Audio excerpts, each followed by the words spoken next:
She wants the baby to call her mom. Plus updates. My mother-in-law, 57 female, told me she wants my 25 female unborn child to call her mom. Her reasoning? I am more important to my son than you. There's only one thing you can give him that I can't. She also insists that she can have a baby too if she wanted, so I'm not special for being pregnant. This makes no sense to me, but she's batshit crazy to me at this point. She genuinely believes that I stole her son from her and don't deserve to have my own child refer to me as mom. Now for the top comments before reading the updates. I've read some crazy stories on this sub, but yours is just like WTF. Your mother-in-law wants to have her child's baby.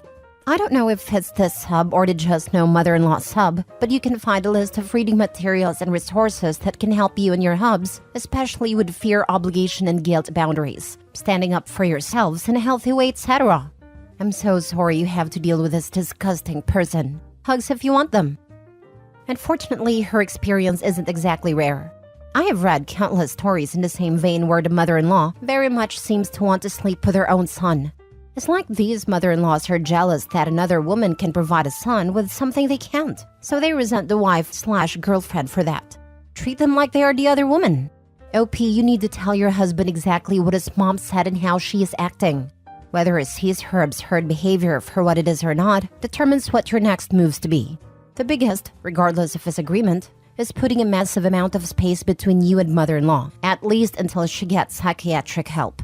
Let her explain to a medical professional how it's okay in her mind to want to be the mother to her own son's baby. What does your significant other think about his mother saying these things? It is absolutely crazy. He's afraid to upset her by standing up for me. It's disappointing, and I stay away and let comments slide instead of ruining my mental health trying to stand up for myself. This is not healthy for you or your baby. I tell him that the stress his mother is causing and his lack of spine is putting unnecessary stress on your baby. Either he stands up for you and puts in firm boundaries, or he can go stay with his mommy. Now for the first update. I posted previously about my mother-in-law competing with me now that I'm pregnant and suggesting she could have a baby herself. She said the only thing I can offer my husband that she can't is children. We've been married for almost 4 years now. I would have responded to your comments and advice, but my life fell apart. Trigger warning ahead. She has officially won. I was at 14 weeks and had a very bad fall, where I landed on my own belly. She put her stuff all over our living room floor to store it here for some reason, and I tripped on the mess. I began miscarrying 20 minutes later. She was here when it happened and knew it was happening. I was texting, calling, crying, yelling from the bathroom to get his attention. He came in, saw that I had blood overflowing from my shorts, and said he urgently needed to help his mom. He left. I went through the brunt of miscarriage myself, and I held the remains in my hands. I begged him over text to come to the bathroom and help me, to hold me, to go through this with me. He finally came in half-hour later and saw the blood everywhere. I'm anemic and couldn't stand anymore. He made a comment about how it was going to be a lot to clean up, so I tossed off my clothes, climbed into the shower, and bled there. I asked him to buy me large pads and said I'd clean the mess. He came back half an hour later with the pads and kept explaining that his mom needed him. They knew I was miscarrying, but she needed help moving things, and it was urgent. She was outside when I cleaned up the bathroom and went to the kitchen for food. I was weak and struggling. She didn't make eye contact with me or talk to me at all, probably because she knew she had won. She took my husband away from me during the most traumatic point of my life, and he went willingly. I feel lost. He spent the night at his mom's house and left me alone. He isn't back yet. I've been alone with his kids from a different relationship, who he only gets to see 1 3-day weekend a month. He hasn't texted me and I haven't reached out either. I don't know why it wasn't important to him, why the miscarriage wasn't urgent, why he didn't want to hold me, why he won't come home. I'm so lost and alone and my heart is broken. She's probably celebrating while I'm mourning. Call the kid's mother to come get them. Pack your bags and leave. Never go back. Only contact should be divorce. This man is not your husband. You're an affair partner. He's married to his mother. Run and never look back. This exactly. If he wants to be with mommy so bad that he left you while you're having a medical emergency, divorce. He is still tied to mommy's apron strings. If he wants so badly to be with mommy, let him go. He's not worth your time. And I can't believe he left his kids for you to care of when you're going through this. I'm sorry to jump straight to divorce, but mommy obviously means more than you or his kids. OP, first and foremost, you need medical attention. A miscarriage at 14 weeks due to a bad fall needs medical attention, especially considering you're anemic. Deal with getting medical attention first. Emergency services will watch his children while either he or the mom comes to pick them up. You shouldn't be looking after children when you are in need of medical attention. When you've gotten medical attention, pack your things and leave. I hate to say it like this, but leaving him miscarry and bleeding profusely with his children is abuse. His precious mummy's too important to him for him to care for you. You'll be much, much better off without him and his baggage mummy dearest. Lastly, see if you can get in contact with a grief counselor. There are also lots of groups on here that can help you through the grieving process. It's not going to be easy. Look after yourself before anyone else and take all the time you need. Best of luck, OP. I am sending you a lot of internet stranger hugs. Thank you for suggesting a grief counselor. I didn't even consider it. I did end up in the ER after her fainting. The kids were dropped off to their mom by my friend. I'm still in the hospital and still haven't heard from him. I am so sorry for your loss. Do you have somewhere safe you can go? His kids are here until Monday morning, so I'm taking care of them. My family lives 1,000 miles away. Second update. I've posted a few times. You can see my post history. I'm eternally grateful for all of your advice and emotional support during the hardest moment of my life. You've kept me strong enough to write you this update. I ended up discharged from the hospital after 24 hours, and he still wasn't home. I confided in my family and they booked me a ticket home. They were horrified that this happened, and a little hurt that I didn't reach out when it was happening for help. I don't know why it didn't occur to me.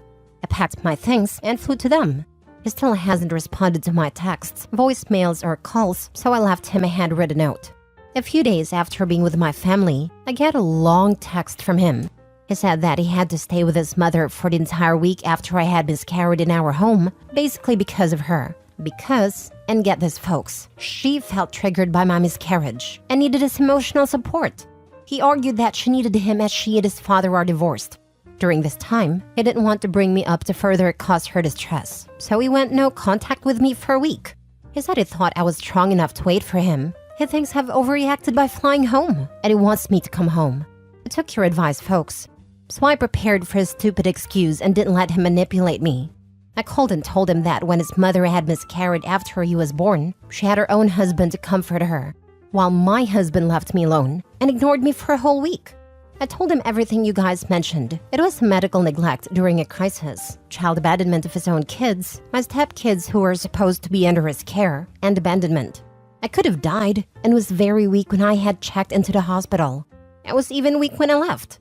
I told him I needed space to heal. I was finally getting emotional support from my family, and I'm in a safe place. I'm not ready to see him. He said that he is her only son. He had to help her. I reminded him that he was my only husband and I needed him. The miscarriage was happening to me, not her. He asked me if we were still good. Absolutely not. I was blunt and told him I didn't see our relationship repairing after what he did. His actions will haunt me for years. I cry myself to sleep every night. I miss my baby and my marriage. Both of them died the same day. I haven't filed yet, but I plan on filing for divorce when I'm ready for it. He's upset. He cried and told me I was being overly emotional because of the loss, that I wasn't in my right mind, and said he'd fly out to see me and bring me home. I put my parents on the phone and let them chew him out. I don't know what they said, but he hasn't called since. He's texted a few times, but I haven't responded. I know it isn't a happy update, but I wanted everyone to know that I'm safe now. Mother-in-law can keep her son. She hasn't contacted me at all since this all happened, and it's been a blessing.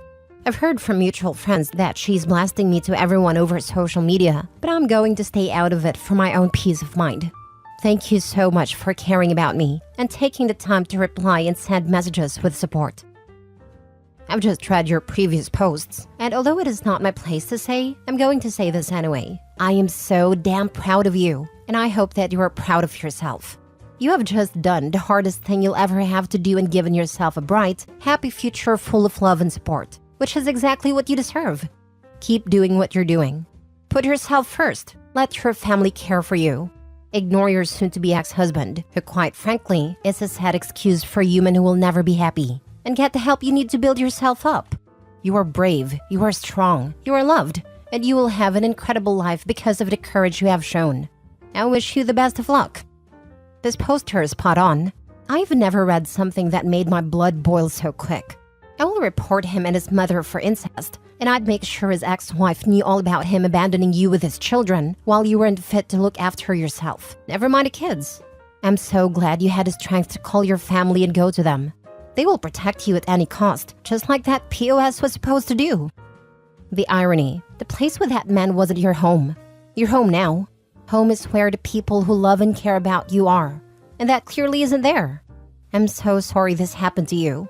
Please protect yourself further. Document everything. Make sure you haven't got tracking etc. on your devices. Make sure you've changed all your passwords for banking and anything medical too. The last thing you want is him going rogue and trying to get information. If it does turn up, don't stand and argue with him or give him a warning. Just call the police. I don't like the fact he told you he is going to fly there to bring you home. Like you are property or a naughty child gone rogue and doesn't see what he did is wrong. I'm suspicious of him and his mother and what they could do next. I'm so sorry you're having to live through this. Edit, please arrange for anything you need from your previous house to be removed ASAP. I've been thinking of you since I read of your miscarriage. I'm sorry for your loss. Well done for being strong enough to leave. Life will get better. Going no contact with you without warning because mommy was triggered is one of the most pathetic excuses I've ever encountered. I thought you'd be strong enough to cope alone is a total cop-out. It's like he thought you needing urgent medical attention was a weakness. I don't believe he gave you a second thought. He didn't even text. I'm glad you've seen him for the pathetic little man that he is. I'm only sorry it came at the very high cost of your baby and medical neglect. Sincere best wishes for your future. You deserve so much better in life. Thank goodness your family are supportive. Third update. My parents told him off when he first called and told him not to contact me again. He has since sent me lots of texts and voicemails. They alternate between reminding me of good memories, blaming me for what happened, being angry at me for not taking him back / responding, and apologizing. I feel bad dragging my parents in the first time, so I haven't told them about these messages. I haven't responded but have read every text and heard every voicemail. I can't bring myself to block him. He posted on social media saying he misses me and is waiting for me to come home. The post insinuates a long-distance relationship, and not that we aren't together. A week ago, a neighbor, this is my childhood home, recognized him waiting outside our home and called the police. He left before they came. It made me so anxious and afraid. I'm always worried that he'll be outside and peek through my window to make sure he's not. But I honestly do miss him and I'm still dealing with heartbreak. I loved him with all of my being, and it's taking time to come to terms with what transpired and how he treated me. It's brought up memories of other times he wasn't kind or considerate, and other instances where he put others, mostly his mom, before me. I realized I was brushing off a lot of red flags. His ex has reached out a few times. The kids had a visit with her dad and it was unusual for me not to be there. I didn't respond. His mom has never reached out to me, which makes me happy and angry. Personally, life has been tough. I see pregnant women and cry. I still have my pregnancy app and it updates me on the fruit size of the baby each week and little facts. I can't bring myself to delete it. I'm so anxious about the due date I had and how it's approaching. I have covered all the mirrors in my space. I hate seeing how flat my stomach is. I hate seeing my stomach at all. I feel like I failed to protect my baby. What if I hadn't tripped? It's been very hard for me to let go of this baby. I'm in therapy and my therapist is kind and patient. She has suggested that I think of ways I want to honor this child. She said it's healthy to not want to forget and move on, but I need to find a way to honor her and keep her memory alive that doesn't consume me. I definitely think she's right, and have been looking at tattoo ideas and jewelry I can have made. My dad has a lawyer ready to help me with the divorce process, but I haven't filed yet. My mom cares a lot and keeps trying to suggest old childhood friends or her friends' sons for me to talk to and get my mind off things. But I don't think I could ever be in a relationship again. I feel numb and broken, and like a huge piece of me is missing. I have been working for the past 2 weeks and I'm planning on moving out. I feel like I'm burdening my parents with my problems. They fuss over me and are sometimes over-the-top sensitive. My brother was watching a movie where a character was giving birth and they made him turn it off even though I wasn't in the room. I don't want to disrupt their lives, and I feel so bad that they have to comfort me. I don't want to be hugged or constantly checked in on. I'm not trying to be ungrateful, I just feel like it all doesn't help. The random tight hug and "are you okay" are constant reminders of what happened. I'm trying to keep going. I'm trying to do my best, but I feel so empty and unhappy. Sometimes I wish I had bled to death in that bathroom. Sometimes I wish I had left the blood and left him before he had a chance to abandon me. So many regrets and scenarios play out in my mind. I often feel my mind heavy with dark thoughts and think I'd be better off gone. It's tough, but I'm going to try to keep moving. My heart just feels so heavy all the time. I know it's not much of an update, but this is where I am. Hun, you should never feel that way for some man. You are important. You matter. You will find someone who will treat you right. And if not, enjoy your life. Spend time with your family. But I know you will if that's what you want. That man was awful. Please move on. You're young, and don't let him manipulate you and your feelings. By shutting yourself and feel like the way you are feeling, you are letting him win. Take yourself back. Let him go live with his awful mom. He doesn't matter anymore. He is not worth your time. I'm very sorry for your loss. I'm glad you connected with a therapist, and it sounds like their counsel is both kind and helpful. I think that your parents love to be able to help you in any way they can. I don't think they see you as a burden at all. It also makes sense that their constant concern is reminding you of the situation. I know if you were my child, I would be glad to be able to be there for you. It might be possible to ask them to treat you more casually, maybe something to ask your therapist. I'm sorry that it feels hopeless right now. I truly believe that you can get through this and be happy again, even if it weighs off for now. It's a difficult time. That's really good advice. I will definitely try working my parents in with a therapist so we can have better communication. Thank you.